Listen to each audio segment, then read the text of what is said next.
commencer par parler par le travail que vous avez fait sur la théorie du chaos. Euh, Qu'est-ce que c'est que la théorie du chaos comme... En fait, la théorie du chaos, c'est essentiellement une nouvelle science qui gagne beaucoup en popularité actuellement. La théorie du chaos, en fait, dans les principes sous-jacents à la théorie du chaos, c'est que dans la matière, même si la matière se présente d'une façon désordonnée, si on prend le temps de bien regarder la matière, on se rend compte qu'il y a des schémas qui émergent, il y a des schémas qui se répètent, et donc on se rend compte qu'il y a un ordre sous-jacent à la nature, et que malgré l'apparence de chaos, il y a un ordre. Il y a un ordre. Et c'est avec notamment le développement de l'informatique, où à ce moment, avec le développement de l'informatique, on a pu mettre une quantité très importante de chiffres, et on s'est rendu compte que justement en interagissant avec une quantité très importante de chiffres, on pouvait découvrir ces schémas. Et c'est de là qu'a émergé la géométrie fractale. La géométrie fractale est essentiellement tirée des développements informatiques. Avec les ordinateurs de plus en plus puissants, on a pu mettre en place cette nouvelle forme de géométrie qui est la géométrie fractale. Et en fait, la fractale, c'est un terme qui a été développé par Mandelbrot. La fractale, essentiellement, c'est une figure géométrique qui reste invariante d'échelle. Donc, peu importe comment on regarde la figure, on retrouve toujours la totalité dans la partie et la partie dans la totalité. Et c'est une géométrie qui est plus près de la nature que la géométrie traditionnelle. Et vous, qu'est-ce qui vous a attiré? Comment est-ce qu'on peut faire le lien entre la théorie du chaos aussi fractal et Il y a plusieurs angles à laquelle j'ai développé mon travail sur le chaos. Je parlais de géométrie invariante d'échelle. Ce qu'on se rend compte dans la personnalité, c'est que souvent, on a des thèmes qui se répètent dans nos vies. Et un écrivain que j'aime bien, c'est Kundera, qui disait que dans le fond, la vie se résume à quelques thèmes qu'on répète comme ça indéfiniment. Donc, je crois que la vision fractale du développement humain est plus près ou est assez révélatrice de quelque chose d'intéressant.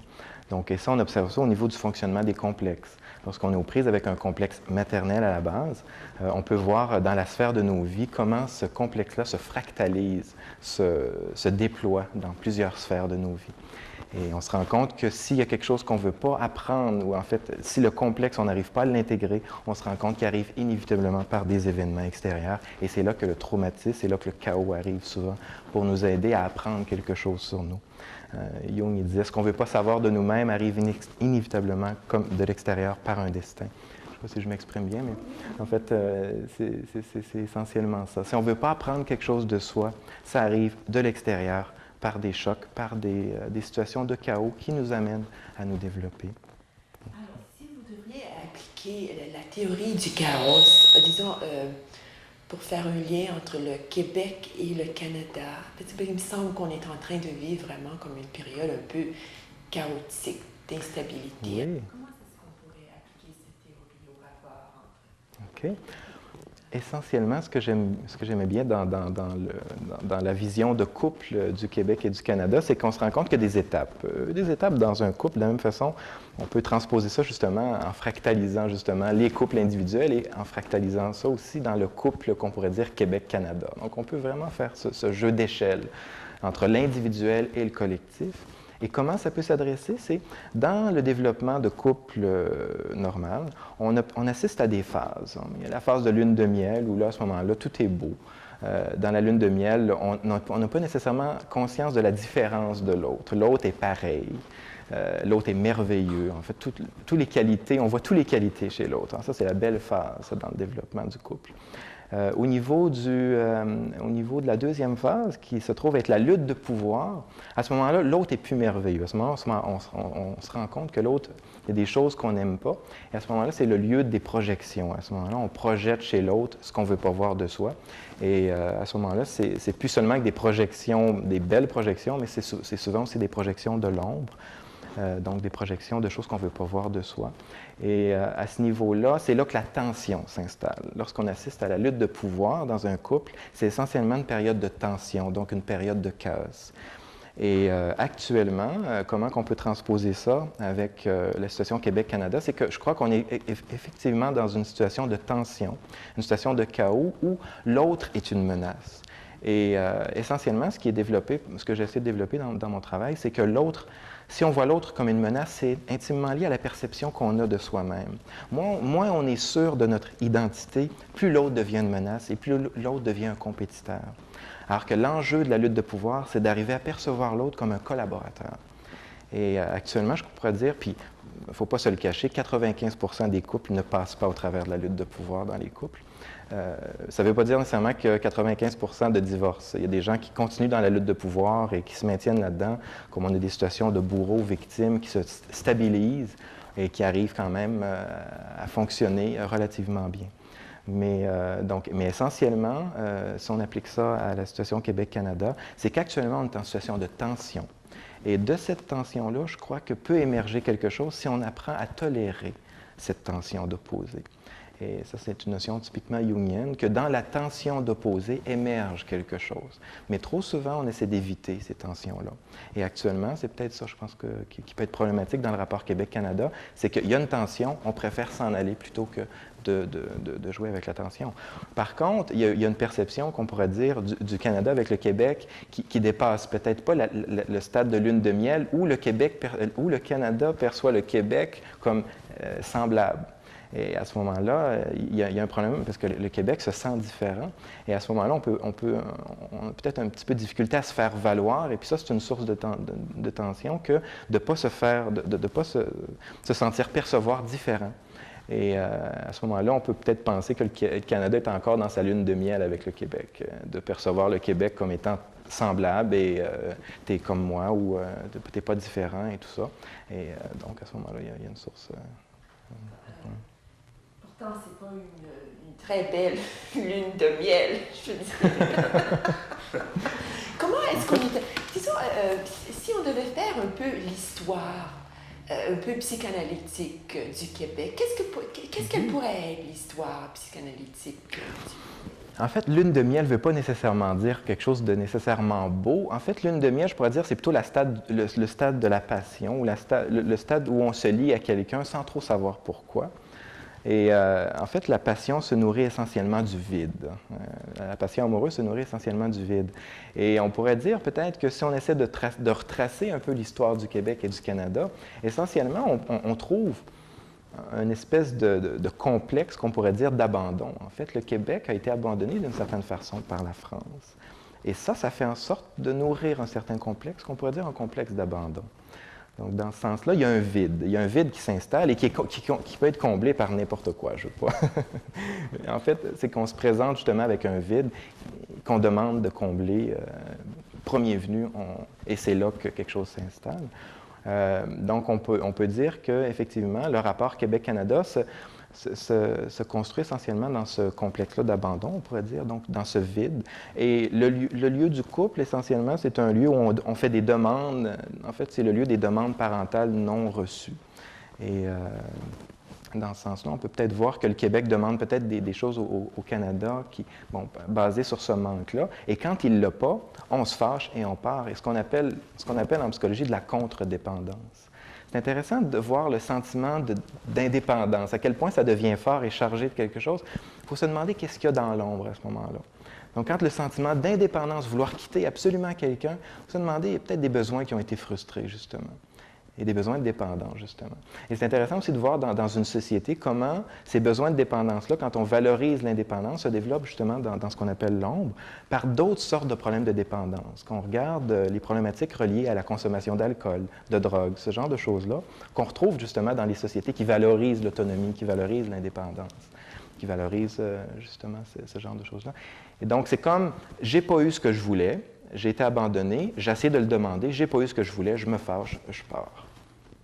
Et puis le Canada, de son côté, alors, est-ce qu'on peut dire que c'est un rapport entre deux entités peut-être qui ont été trop aimées et le Québec qui n'a pas été assez aimé? Parlant de l'amour du Canada envers le Québec, sont venus nous le dire les Canadiens qui nous aimaient beaucoup un peu avant le référendum. bon, on fait on prend ça comme on veut. Je ne sais pas comment on pourrait analyser justement ce rapport-là de dose d'affection entre les deux. Mais essentiellement, on peut dire qu'il y a des demandes qui sont faites et des demandes qui ne sont pas entendues et des demandes qui ne sont pas répondues. Et ça amène de la frustration. Et alors, pourquoi est-ce que le Canada, regardant son histoire psychanalytique, elle est incapable de répondre à ces demandes, de venir à l'encontre? Est-ce que le Canada est un peu figé? Comment est-ce qu'on pourrait l'écrire? J'aime bien la notion de figé parce que ça va directement dans le sens des propos sur le chaos. Quand quelque chose devient trop figé, inévitablement, il arrive une crise. Et actuellement, il arrive une crise. Et je pourrais dire, qu'est-ce qui est rigidifié, qu'est-ce qui est figé dans le Canada? C'est sa perception, justement, que le Québec est pareil comme lui. Donc, à ce niveau-là, je pense qu'il y a peut-être une illusion là, qui est entretenue. Et donc, essentiellement, c'est de nier la différence, parce que la différence fait peur, inévitablement. C'est pour ça qu'on cherche à être tous pareils. Et c'est intéressant de voir le rapport à l'autre. Quand est-ce qu'on est en rapport vraiment avec l'autre personne comme personne différente de soi? Essentiellement, quand on est en rapport avec une autre personne, on est essentiellement en rapport avec nous-mêmes. On y va de nos projections et tout ça. Et c'est très, très rare qu'on arrive en relation, à être en rapport avec quelqu'un qu'on sent différent de soi. Donc, la différence fait peur. Et à ce niveau-là, je pense que le Canada peut-être a peur de cette différence-là. Et pourquoi? Est-ce que c'est lui une interprétation? Pourquoi est-ce qu'il a tellement peur? Pourquoi est-ce qu'il est incapable d'incorporer... Oh, attendez un petit peu. On va s'arrêter ici. Pardon? On va s'arrêter ici. Ah, OK. Je vais y penser, je vais y penser, je vais y penser. Est-ce que ça va? C'est super. Ça va? Et vous aussi, vous sentez... Oui, oui. Ah, j'ai déjà fait quelques entrevues. Ça. Je me trouve très à l'aise. Parfait, parfait.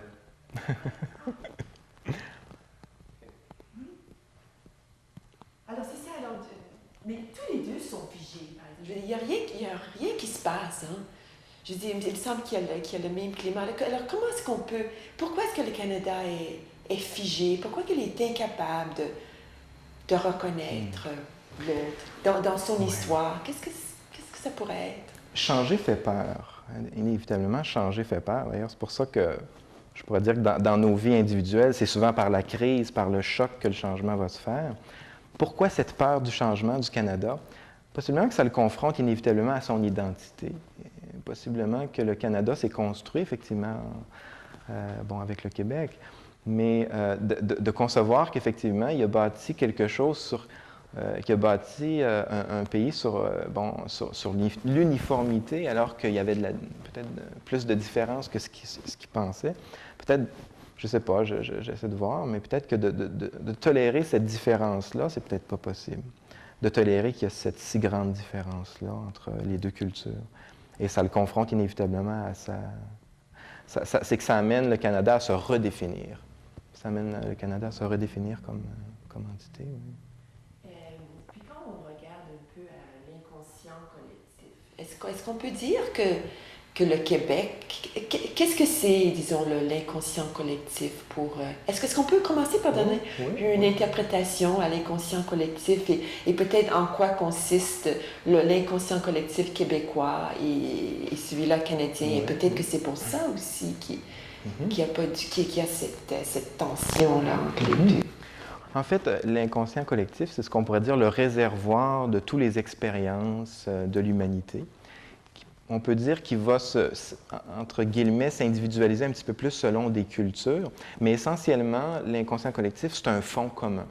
C'est une espèce de fond commun que tout le monde partage, qui est commun à tous les gens. Et en fait, pour vous aider à comprendre l'inconscient collectif, on peut parler du principal contenu de l'inconscient collectif qui se trouve être l'archétype. En fait, l'archétype, c'est essentiellement une figure,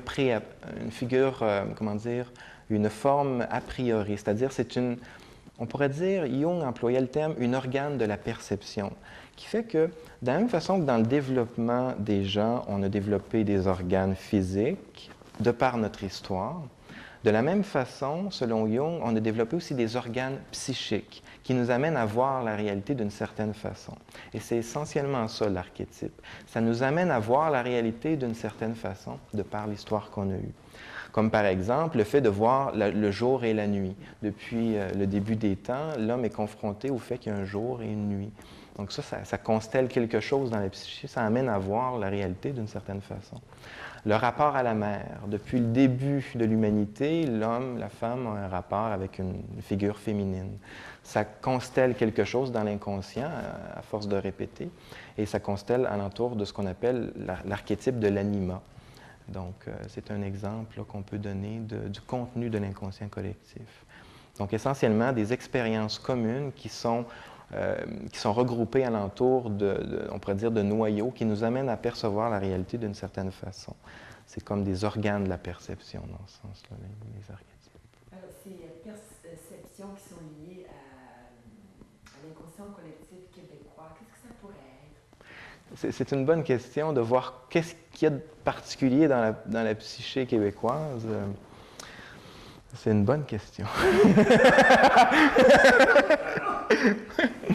Je me laissais aller à voir un peu les fantaisies des Québécois, comme alentour du complexe d'Elvis Gratton. Le film Elvis Gratton de Falardeau que je trouvais très intéressant. Le complexe d'Elvis. On peut peut-être voir là quelque chose, je ne sais pas quoi, mais il y a peut-être quelque chose là qui caractérise peut-être un peu une certaine forme de Québécois. Mais je ne veux pas dire que les Québécois, on est des Elvis. Mais cette fascination pour la figure, parce que essentiellement, les archétypes, c'est au niveau collectif, qui constelle une collectivité. Les complexes, c'est qu'est-ce qui constelle l'expérience individuelle. Qu'est-ce qui fait qu'on est attiré vers quelque chose? En fait, pour répondre à cette question-là de qu'est-ce qui caractérise la psyché québécoise, il faudrait faire l'examen de qu'est-ce qui nous fascine. Qu'est-ce qui nous fascine vraiment? Et ça, je n'ai pas fait ce travail-là, mais il faudrait se demander qu'est-ce qui fascine les Québécois. Et je me laissais porter par Elvis, là, mais... Alors, disons, peut-être que je vais les poser tout à l'heure, mais je vais leur poser encore. Alors, disons, le complexe québécois, qu'est-ce que c'est? Et le complexe, est-ce qu'on peut dire qu'il y a un complexe canadien aussi? Oui, il doit y avoir. Oui. Bien, si on veut définir essentiellement le complexe, c'est un noyau affectif, un noyau thématique qui prend sa source dans un genre de traumatisme, dans un événement difficile dans l'histoire. Et ce noyau affectif va consteller nos perceptions. Inévitablement, ce qu'on regarde dans la réalité, c'est en fonction du manque. Et en fonction du manque, c'est en fonction des complexes. Jung a beaucoup élaboré ça sur la façon d'orienter la conscience est directement liée aux complexes, nos manques. Donc, qu'est-ce qu'on regarde? On regarde le manque. Si on regarde au niveau des manques du Québec, je reviens sur l'angoisse d'abandon par rapport à la France, il y a peut-être quelque chose de ça, donc une espèce de complexe d'abandon, qu'on pourrait dire, puis essentiellement un complexe en rapport à la mer. C'est intéressant de voir que le Québec a été abandonné par la France, a été adopté par l'Angleterre. Donc, quel rapport a eu le Québec avec l'Angleterre? Ça construit, on pourrait dire, une espèce de complexe maternel. Je ne connais pas assez l'histoire pour détailler, mais il faudrait peut-être voir dans l'histoire justement du rapport entre cette nouvelle mère-là, entre bébé Québec puis Madame la Reine, la mère adoptive. À ce moment-là, on pourrait aller voir justement un complexe maternel, de quelle façon s'est développé ce complexe-là. Je ne peux pas faire l'analyse pour l'instant. Vous, en regardant le Canada comme une entité, est-ce qu'il vous y est invité comme un complexe particulier du Canada? Par rapport au Canada, c'est vrai que je parle beaucoup du Québec. Le complexe du Canada, c'est une bonne question. Peut-être, je suis un peu embêté pour répondre à qu'est-ce qui pourrait être le complexe Canada. En tout cas, essentiellement, dans les problématiques, si on voit un peu dans les problématiques du Canada avec le Québec, c'est de ne pas voir la différence. Le Canada n'est pas capable de voir la différence. À ce moment-là, il faudrait voir. Là, je peux pas. Je pense que pour les Canadiens, la question, c'est Oui, ce serait. Croient qu'ils parlent d'une identity. The problem for Canadians is that they have not for 100 years seen that. Je pense